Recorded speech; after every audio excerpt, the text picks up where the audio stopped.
Hola chicos, nuevamente un video más de nuestro curso Historia de la Comunicación. En esta ocasión hemos titulado a este video de la imprenta a la prensa con la finalidad de que usted pueda complementar los contenidos del campus virtual con nuestros videos y podamos pues de esa manera explayarnos en algunas explicaciones de lo que usted normalmente revisa cada semana. Entonces, vamos con el título de la imprenta a la prensa. Adelante con la primera presentación.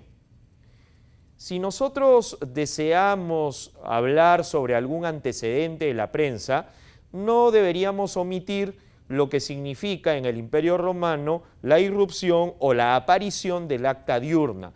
El acta diurna era un instrumento cotidiano que servía para registrar diferentes hechos políticos, sociales. Lo utilizaron los romanos, Julio César, como usted puede ver en la presentación, básicamente para registrar, por ejemplo, las reuniones que normalmente se llevaban a cabo en el Senado romano. Estos eran los primeros registros de información que podemos poner como precedentes de lo que significaba la prensa. Sigamos con la siguiente presentación. Ahí hemos titulado como un ícono o un momento fundamental, antes de hablar de la prensa, de la imprenta de Johann Gutenberg. Y como ustedes pueden observar, es en el año 1456, aunque algunas veces es difícil precisar el año exacto, donde con esta invención o lo que algunos autores señalan como optimización, Johann Gutenberg brinda al mundo una herramienta que va a traer ciertas consecuencias. Y como ustedes están viendo, una primera consecuencia o una primera característica posterior a la invención de la imprenta es que se acentúa la intimidad y la individualidad de la lectura. Es decir, la capacidad de poder yo tener un tipo móvil, llevarme a mi casa un libro. Algunos hablan de la democratización de la lectura. Entonces, la irrupción, la aparición, la invención de la imprenta trae ciertas consecuencias. Una democratización del conocimiento, un aumento del conocimiento. Hasta esa época el conocimiento, vamos a decir, era patrimonio de algunos círculos reducidos. Con esto se va a amplificar el conocimiento en diversos campos de la vida, no solamente en el campo de las comunicaciones. Por lo tanto, es un momento cúspide donde la gente tiene la oportunidad de leer, de informarse, y este va a ser un elemento importante, trascendental, fundamental en el desarrollo de la prensa. La siguiente presentación, por favor. Cuando hablamos entonces de la imprenta de Gutenberg, tampoco vamos a olvidar otras herramientas interesantes que, por ejemplo, acontecían en Italia, como estamos viendo las Gacetas de Venecia. Estos eran textos que brindaban noticias y que de alguna manera su ámbito de acción estaba relacionado a aspectos comerciales, del puerto mismo, porque Venecia, como usted bien sabe, es un puerto en las orillas del mar Adriático, y de tal forma la información básicamente tenía una relación directa con aspectos comerciales, como usted está viendo en la imagen. Vamos a continuar con algunos hechos históricos dentro de lo que es los antecedentes de la prensa. En el año 1457 se publica un primer diario alemán, el Nürnberger Zeitung. También hablamos de que en el año 1493 circulan por Europa, tras el reconocido mundialmente descubrimiento de América, una hoja titulada como Descubrimiento del Nuevo Mundo por Colón o por Cristóbal Colón. Eran los primeros hechos que podríamos afirmar como antecedentes directos ya de la prensa que tenemos hoy. Sigamos con la presentación. Yo he querido también señalar, ya posterior al descubrimiento de América, unos 50 años más adelante, 1541 en América, aparece la primera publicación denominada La Hoja de México.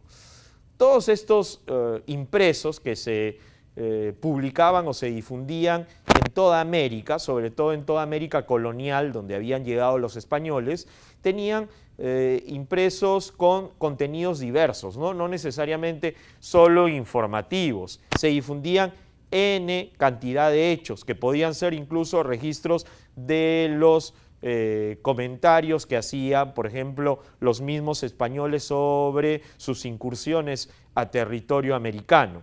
Sigamos.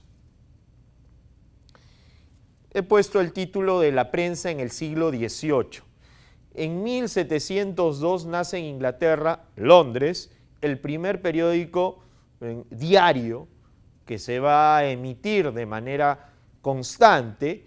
A partir de 1715 irrumpen los denominados pregoneros, estas personas que se encargaban básicamente de señalar no solamente que tenían el periódico en sus manos, gracias a la imprenta, sino de informar en algunos casos pequeñas pastillas noticiosas que llamaban la atención y que no solamente se tuvo en Europa, sino que posteriormente llegó a esta parte del mundo y en nuestro país también existieron, como en buena parte de la América colonial, los denominados pregoneros, que eran estas personas que llevaban el diario, lo vendían, pero que también daban a conocer noticias, y eso no escapa incluso a lo que es el siglo XIX, el siglo XX. Ya en el siglo XXI es difícil, pero son algunas costumbres que se han dado hasta hace poco,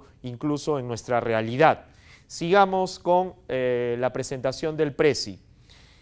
Una consecuencia fundamental de la aparición de la prensa en el mundo es el surgimiento de uno de los conceptos más importantes o que tienen mayor relación en nuestro campo de las comunicaciones o en la historia de la comunicación. Me estoy refiriendo a lo que significa la opinión pública.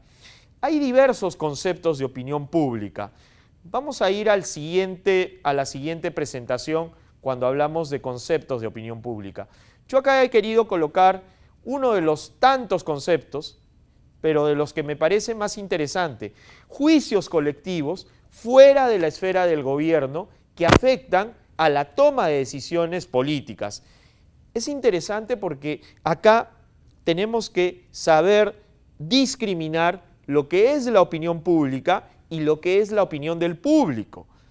En este caso, la opinión pública es trascendente, son juicios colectivos que incluso podrían afectar a un gobierno.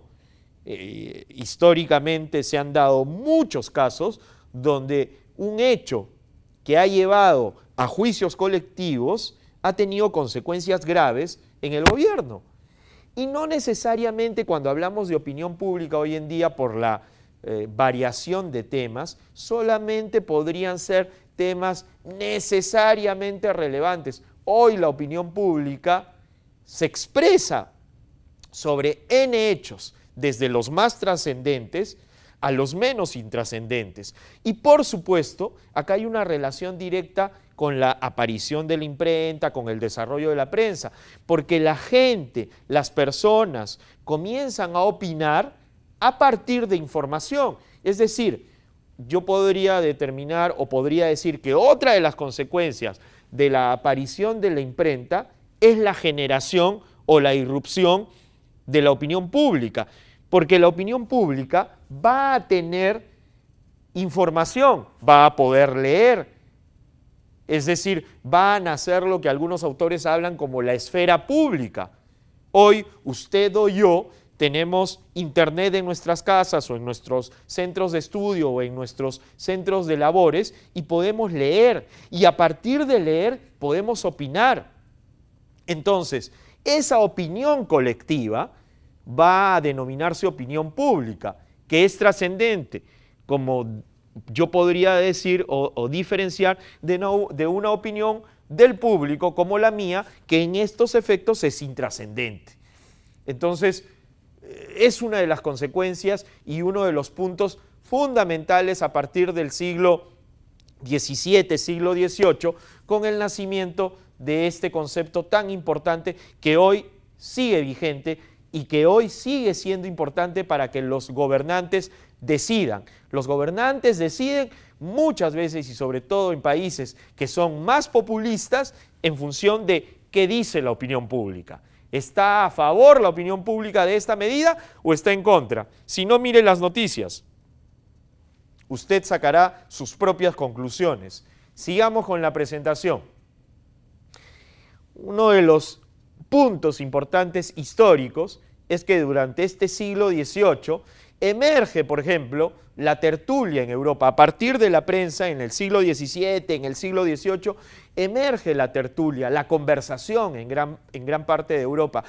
La historia habla del surgimiento de los cafés, donde muchas veces se dan estas grandes conversaciones, la gente puede leer, puede informarse, puede discrepar. Entonces, una de los precedentes de ese periodismo es la necesidad de estar informados, la necesidad de conocimiento, la necesidad de saber qué pasa en mi entorno. Y a partir de lo que yo sé de lo que pasa en mi entorno, puedo elaborar, puedo edificar un juicio valorativo, un juicio de valor, una opinión, si lo quieren decir de otra manera. Entonces aparecen las tertulias, las conversaciones, los cafés, los centros de cafés. Un punto también importante en esta época es la reforma, que usted también debe saber. La reforma de Calvino y de Martín Lutero hace que la gente también tenga otra perspectiva diferente a la de la Iglesia Católica. Ya hay nuevas formas de pensar en Europa y estas nuevas formas de pensar hacen que la gente también comience a estimularse en lo que es la conversación y la emisión de opiniones, dando origen a lo que hemos señalado como opinión pública. Siguiente imagen para terminar. Quiero señalar básicamente que este video complementa lo que nosotros estamos desarrollando en el curso. Siga leyendo esta presentación porque vamos a seguir tratando el desarrollo de la prensa y espero que con este videíto yo pueda colaborar o podamos colaborar justamente en los conocimientos impartidos a través del campus virtual. Les agradezco por su atención y espero volver en cualquier momento con más videos para que usted pueda complementar y mejorar su aprendizaje. Muchas gracias.